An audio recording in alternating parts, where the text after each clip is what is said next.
क्या मुफ्त बिजली, पानी और राशन देश की तरक्की को रोक रहे हैं या फिर ये गरीबों के लिए जरूरी सहारा है? अब इस सवाल पर देश के सुप्रीम कोर्ट के द्वारा एक बहुत बड़ा बयान दिया गया है। नमस्कार दोस्तों, आज हम बात करेंगे भारत के सुप्रीम कोर्ट के उस महत्वपूर्ण फैसले के बारे में जहां पर कोर्ट ने मुफ्त सेवाएं और जन कल्याण निवेश के बीच फर्क को बताया है, यानी कि एक गंभीर चिंता व्यक्त की गई है। ये मामला सिर्फ राजनीति का नहीं बल्कि देश की आर्थिक सेहत से भी जुड़ा हुआ है। सुप्रीम कोर्ट ने साफ कहा है कि मुफ्त सुविधाएं देना सार्वजनिक कल्याण निवेश से बिल्कुल अलग है और गरीबों और वंचित कल्याण के लिए जो भी निवेश किया जाता है या फिर जो भी जनता को मुफ्त सुविधाएं दी जाती हैं, जो भी मुफ्त सहायता दी जाती है, वो पूरी तरह से अलग है। यानी कि इनको एक चीज नहीं मान सकते हम। कोर्ट का मानना है कि अगर सरकार बिना सोचे समझे मुफ्त योजनाएं चलाती रही तो इससे राज्यों की वित्तीय स्थिति और ज्यादा कमजोर हो सकती है। सुप्रीम कोर्ट ने कहा कि लगातार जो बढ़ती फ्री बी योजनाएं हैं सरकारी खजाने पर लगातार बोझ डालती रहती हैं।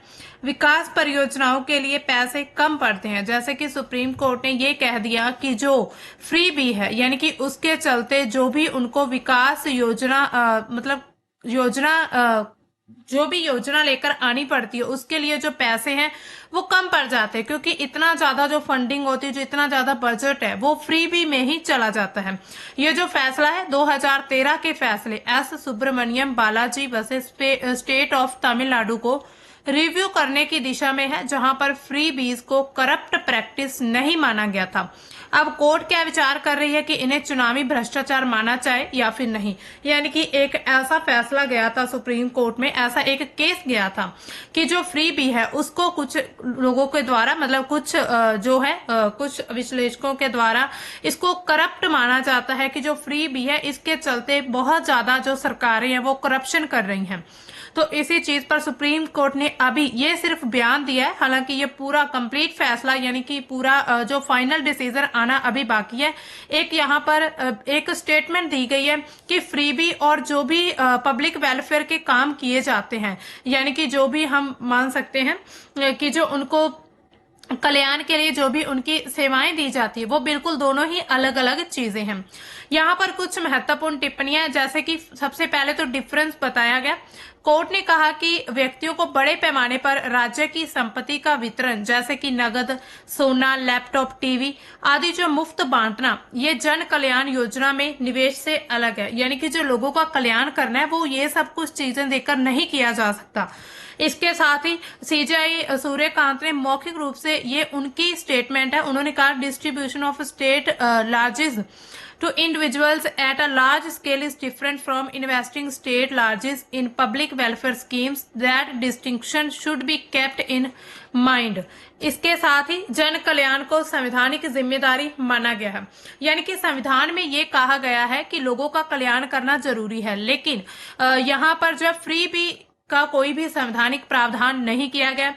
जो जन कल्याण होता है उसमें क्या क्या सहूलतें, क्या सेवाएं आती हैं, जैसे कि मुफ्त शिक्षा देना, इसके साथ कुछ स्वास्थ्य की सेवाएं जैसे कि आयुष्मान भारत, मेडिकल एड, पोषण, इसके साथ ही जो मिड डे मील स्कीम्स है या फिर directive principles of state policy जो है, ये अनुच्छेद इसके 38 से 47 के बीच जो है राज्य की संवैधानिक बाध्यता है। यानी कि राज्य को जो है ये राज्य का एक फर्ज बनता है, राज्य का अधिकार है कि उनके लोगों को या फिर किसी भी स्टेट की जो जनता है उनको ये सुविधाएं जो है मुफ्त में सहायता दी जाए उनको। इसके अलावा लोगों का ये बुनियादी अधिकार है और जो भी हाशिए पर लोग रहते हैं, ऐसे जो वर्ग होते हैं अनुसूचित जाति या फिर पिछड़े वर्ग, उनके लिए इंक्लूसिविटी का सशक्तिकरण करने का निवेश है। इसके साथ ही कोर्ट ने ये चीज आप देख सकते कही है, free medical aid, free education, public welfare measures, all that is fine. That is the state performing its constitutional obligation. यानी कि यह संवैधानिक अधिकार है। इसके अलावा कुछ वित्तीय चिंताएं भी यहाँ पर जताई गई हैं, जैसे कि अनियंत्रित या फिर तर्कहीन फ्री बीज, यानी कि इरेशनल फ्री बीज जो राज्य के लिए दी जाती है, यानी कि जिस चीज की नीड नहीं है वो भी लोगों को उस चीज का लालच दिया जाता है, तो इसके साथ ही जो राज्य का वित्त है उस पर एक तरह से बोझ पड़ता है, जो लगातार सार्वजनिक कर्जे इससे वो बढ़ जाते हैं, क्योंकि सरकारें भी क्या करती हैं, कर्ज लेकर ये सब कुछ फ्री बीज या फिर जितनी भी जो सहूलतें उनके द्वारा सरकारों के द्वारा लोगों को दी जाती हैं। इसके अलावा कोई भी विकास के काम होते हैं उनके लिए फंड कम कर देते हैं और भविष्य की जो पीढ़ियां होती हैं उन पर भी बोझ डाल सकते हैं। इसके अलावा कोर्ट ने क्या पूछा कि रेवेन्यू सरप्लस को विकास कार्यों के लिए क्यों समर्पित नहीं किया जाता, यानी कि जो रेवेन्यू हमारे पास सरप्लस होता है उसको विकास के कामों में क्यों नहीं लगाया जाता। तो ये कुछ सवाल पूछे गए हैं सुप्रीम कोर्ट के द्वारा सरकारों से। इसके साथ ही चिंता ये जताई गई कि ऐसे वादे किए गए जहां पर राज्य की आर्थिक सेहत बिगड़ सकती है और लंबे समय तक जो विकास उसको प्रभावित किया जाए, तो ऐसे वादे नहीं किए जाने चाहिए। इसके अलावा अगर हम साधारण शब्दों में देखें कि फ्री बीज आखिर क्या होता है, तो सबसे पहले नगद ट्रांसफर करना, जैसे कि कुछ सरकारों के द्वारा मुफ्त जैसे कि कुछ ऐसी पेमेंट यानी कि कैश पेमेंट दी जाती है, जैसे कि महिलाओं को या फिर युवाओं को हर महीने पैसे देना, ये फ्री बीज होता है। यानी कि इसके बजाय अगर सरकारें युवाओं को या फिर महिलाओं को कोई ऐसी स्किल सिखाएं या फिर कोई ऐसा उनको रोजगार दिया जाए जिससे क्या आने वाली पीढ़ियां भी सुरक्षित रह सकती हैं। इसके साथ मुफ्त बिजली, पानी या सब्सिडी, जैसे कि 200 से 300 यूनिट फ्री बिजली मिलती है। इसके अलावा मुफ्त सामान देना, जिसमें लैपटॉप, स्मार्टफोन, साइकिल, टीवी, सोना, गैस सिलेंडर, ये सब कुछ जो है सरकारों को द्वारा मुफ्त दिया जाता है। इसके लिए अलग अलग जो प्रोजेक्ट चलाए जाते हैं, कुछ अलग अलग पॉलिसीज स्कीम्स आती हैं। इसके अलावा कुछ कर्ज माफ कर दिए जाते हैं, किसान कर्ज माफी, बिजली बिल माफी, मुफ्त राशन या फिर और उपहार जिसमें शराब, साड़ी, ब्लाउज आदि कुछ राज्यों में जो है दिया जा रहा है। तो ये सब कुछ क्या है, यानी कि ये सब कुछ फ्री बीज में के अंडर में आता है। और फ्री बीज जो है ये मतलब लोगों को अगर ये सब कुछ दिया जाएगा तो इसका मतलब क्या है कि इसको एक तरह से रेवड़ी संस्कृति या फिर मुफ्तखोरी की राजनीति भी कहा जाता है। तो प्रधानमंत्री नरेंद्र मोदी ने इसे रेवड़ी कल्चर कहकर इसको खतरनाक बताया, क्योंकि ये जो है पूरे स्टेट के एक तरह से जो बजट जो खजाना होता है उस पर ये प्रभाव डालते हैं, यानी कि विकास के जो कार्य होते हैं उनके लिए एक बाधा बनते हैं। इसके साथ ही अनुच्छेद 39 में क्या बताया गया, राज्य की नीति का उद्देश्य क्या होना चाहिए, यानी कि किस तरह से जो सरकारें हैं वो जन कल्याण कर सकती हैं। सभी नागरिकों को पर्याप्त आजीविका का अधिकार दिया जाएगा। इसके साथ सामुदायिक संसाधनों का वितरण सामान्य हित में होना चाहिए। धन और उत्पादन साधनों का संकेंद्रण नहीं होना चाहिए। समान काम के लिए सभी को समान वेतन मिलना चाहिए, चाहे वो महिला हो चाहे वो पुरुष हो। इसके साथ बच्चों के जो हेल्थ विकास हो, इसके साथ ही शोषण से सुरक्षा, जिसके साथ ही उन्होंने जो हर महीने जो पोषण माह सरकार के द्वारा चलाया जाता है, इसको हम जन कल्याण मान सकते हैं। इसके साथ मिड डे मील जो उसको भी हम जन कल्याण के अंतर्गत देख सकते हैं। इसके अलावा मुफ्त शिक्षा, स्वास्थ्य, काम का अधिकार, बेरोजगारी, बुढ़ापे में सहायता जैसे पेंशन वगैरह दी जाती है। कुछ राज्यों में ग्राम पंचायतों का सशक्तिकरण, पर्यावरण संरक्षण, ये सब कुछ क्या है, इन सभी को हम जन कल्याण के कार्य मान सकते हैं। लेकिन चुनावी फ्री बीज जो होती हैं ये बिल्कुल अलग है, यानी कि एक तरह से ये पूरी तरह से इरेशनल हो सकते हैं, राज्य को कर्ज में डाल सकते हैं। यानी कि जो सरकारें या फिर जो राजनीतिक दल होते हैं वो वोट लेने के लिए या फिर अपने जो है चुनावों से पहले लोगों को वोट बैंक इकट्ठा करने के लिए कुछ लोगों को वादे यानी कि लालच देकर उनको वादे करती हैं सरकारें कि हम ये कुछ, हम लैपटॉप फ्री देंगे, हम आपको बाइक फ्री देंगे, हम आपको ये फ्री देंगे, वो फ्री देंगे। तो इन सभी से क्या होता है कि एक तरह से हमारी जो भारत की पूरी फाइनेंशियली कंडीशन है वो वीक हो रही है। फिर हमें क्या होता है, बाहर से हमें कर्ज लेना पड़ता है और कर्ज लेने से क्या होगा कि भारत की जो खुद की अर्थव्यवस्था है वो पूरी तरह से बिगड़नी शुरू हो जाएगी। इसके अलावा मुख्य तरीके ऐसे कौन से हैं जिनसे फ्री बीज का गलत इस्तेमाल होता है। सबसे पहले तो वोटरों को लुभाने के लिए, यानी कि ऐसे वादे कर दिए जाते हैं जिनको बाद में पूरा करने के लिए कर्ज लेना पड़ता है।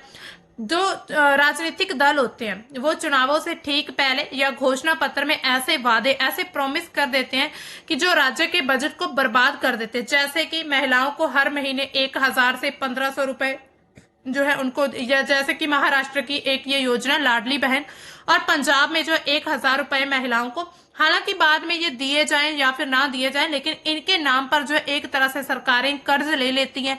बाद में लोगों को चाहे मिले ना मिले, हालांकि ये पैसे देने की बजाय अगर वो जनता को, महिलाएं हो चाहे युवा हो चाहे कोई भी हो, उनको अगर रोजगार दिया जाए तो वो उनके लंबे समय के काम आ सकता है। इसके अलावा 300 यूनिट फ्री बिजली, जैसे कि पंजाब में चल रहा है, दिल्ली में जो आप सरकार है उसकी एक प्रमुख योजना है। इसके साथ ही मुफ्त लैपटॉप, स्मार्टफोन, टीवी, सोना, सिलेंडर, शराब, ये सब कुछ भी कई बार मुफ्त दिया जाता है।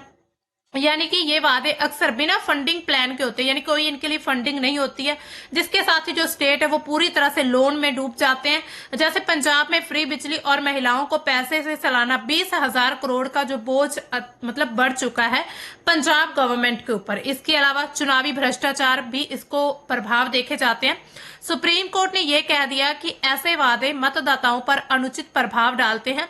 इसके साथ ही ये लेवल प्लेइंग फील्ड खराब करता है। अमीर दल या फिर सत्ता में पार्टी जो है वो ज्यादा फ्री बीज दे सकती है, जबकि छोटे दल फिर इससे पिछड़ जाते हैं। यानी कि मतलब जिसकी सत्ता है, यानी कि जो सरकार अभी सत्ता में है, अगर वो ऐसे फ्री बीज देने लगे, यानी कि उसके पास तो सरकार उसकी चल रही है, वो तो चाहे कुछ भी फ्री में बांटना शुरू कर दे, लेकिन जो छोटे छोटे दल होते हैं वो कहां से देंगे? फिर लोग छोटे दलों को वोट ही नहीं देंगे, क्योंकि एक तरह से जनता जो उनको लालच दिया जाता है, यहाँ पर सबसे बड़ा लालच रहता है पैसे का और बेबुनियाद सामान का, जिनके बिना जो है जनता मतलब रह सकती है, ऐसे भी लालच दिए जाते हैं।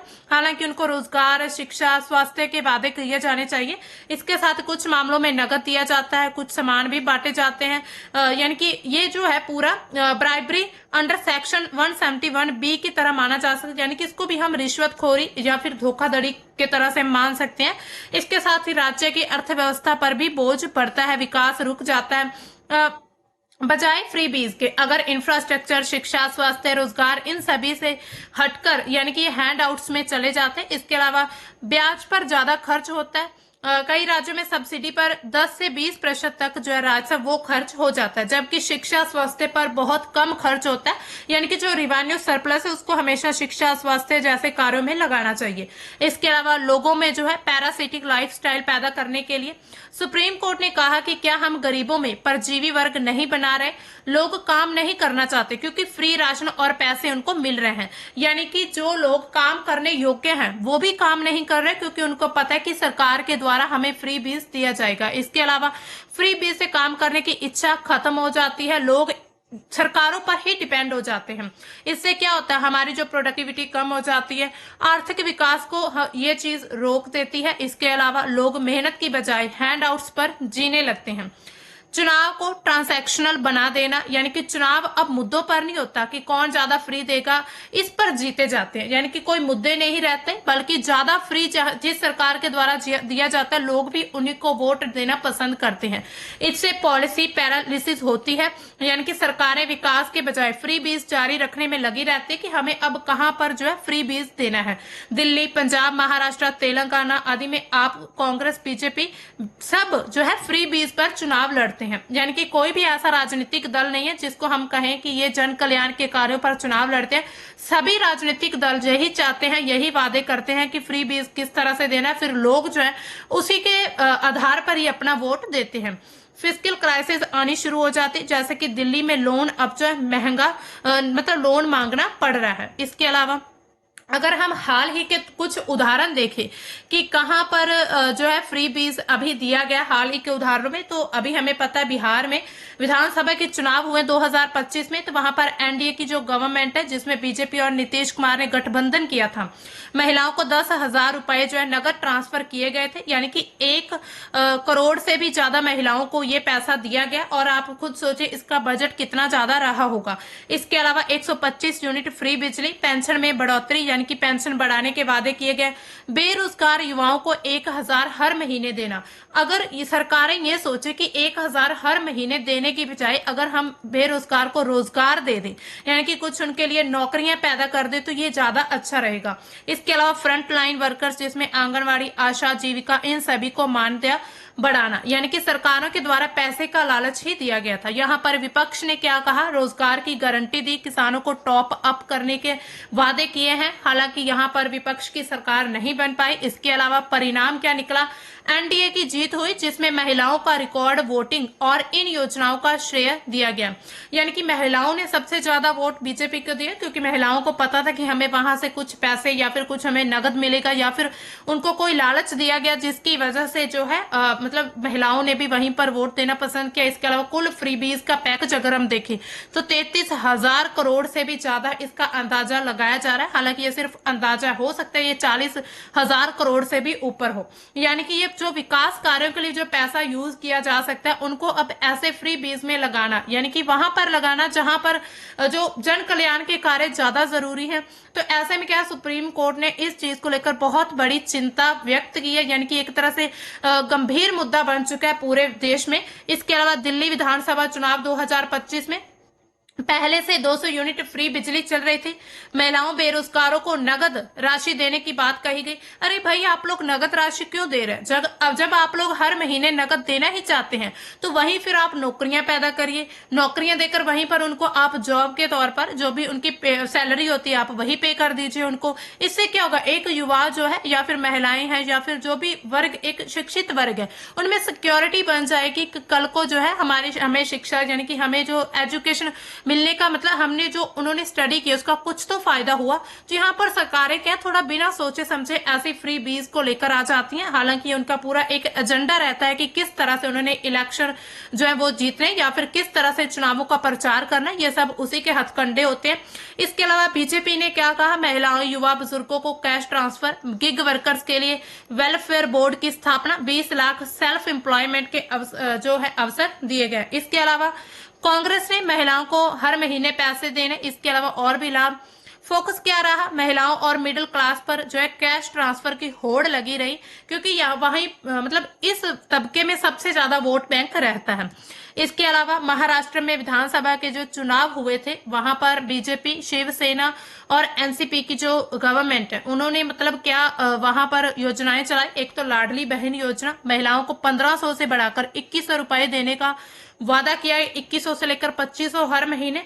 इसके अलावा टोल फ्री किसान कर्ज माफी, फ्री हेल्थ केयर देना, महिलाओं को 3 से 4000 हर महीने जो है कैश दिया जाएगा, फ्री बस ट्रेवल दिया जाएगा, बेरोजगार युवाओं को 4000 मिलेगा। इसके साथ ही किसान कर्ज माफी होगी, 3 लाख तक जिस किसान का कर्ज है उसको माफ कर दिया जाएगा। इसकी लागत अगर हम देखें तो ये 44 से 46 करोड़ से भी ज्यादा इसकी लागत रही है। यानी कि ये जो एक तरह से ये जो जन कल्याण निवेश पर खर्च किया जा सकता है, यानी कि जो शिक्षा पर, जो स्वास्थ्य, रोजगार, इसके साथ ही जो कौशल विकास पर पैसा खर्च हो सकता है, जो लोगों को खुद कमाने आगे बढ़ने में मदद करता है, तो उस काम को छोड़कर जो लोग उनको भी निर्भर बनाया जा रहा है सरकार के ऊपर। सुप्रीम कोर्ट ने संकेत दिया कि सरकारों को इसी दूसरे रास्ते पर ज्यादा ध्यान देना होगा जहां पर जन कल्याण के कार्य सबसे ज्यादा महत्वपूर्ण है। ये जो पूरा टिप्पणी है, ये जो स्टेटमेंट ऐसे समय में आई है जब चुनावों में मुफ्त योजनाएं हैं अपना एक बड़ा हथियार बना चुकी हैं, यानी कि सरकारों के लिए ये मुफ्त योजनाएं एक बहुत बड़ा वेपन है। इसके साथ ही कोर्ट का ये रुख जो है राजनीतिक दलों के लिए एक चेतावनी भी माना जा सकता है। तो सवाल यही है, क्या मुफ्त योजनाएं यानी कि जो मुफ्त सुविधाएं हैं गरीबों की वाकई में मदद कर रही हैं या फिर देश की अर्थव्यवस्था को धीरे धीरे कमजोर कर रही हैं? हालांकि फ्री बीज उन लोगों के लिए सही है जिनको इसकी एक्चुअल में नीड है, लेकिन फ्री बीज के नाम पर आपने अपने आसपास देखा होगा कि बहुत सारे लोग ऐसे हैं जो इन योजनाओं का लाभ उठाते हैं जो असल में जिनको जरूरत भी नहीं है। तो वो लोग भी यानी कि बहुत बड़े बड़े अमीर लोग जो होते हैं वो भी ऐसे फ्री बीज में यानी कि उनको फायदा मिल जाता है, जिससे क्या है कि जो सरकारें होती सिर्फ उन पर बोझ पड़ता है। इसके अलावा जो सुप्रीम कोर्ट है इसने बहस की एक दिशा तय कर दी है। इसके साथ अब फैसला जो है वो सरकार और जनता को करना है कि सरकारें इसी तरह इसी एजेंडे को अपनाकर चलेंगी या फिर इसमें कुछ सुधार करेंगी। आपका इसके बारे में क्या मानना है? मुफ्त योजनाएं सही हैं या फिर खतरनाक हैं? कमेंट में अपनी राय जरूर बताइएगा। अगर आपको वीडियो पसंद आए तो लाइक करें, शेयर करें और चैनल को सब्सक्राइब करना ना भूलें।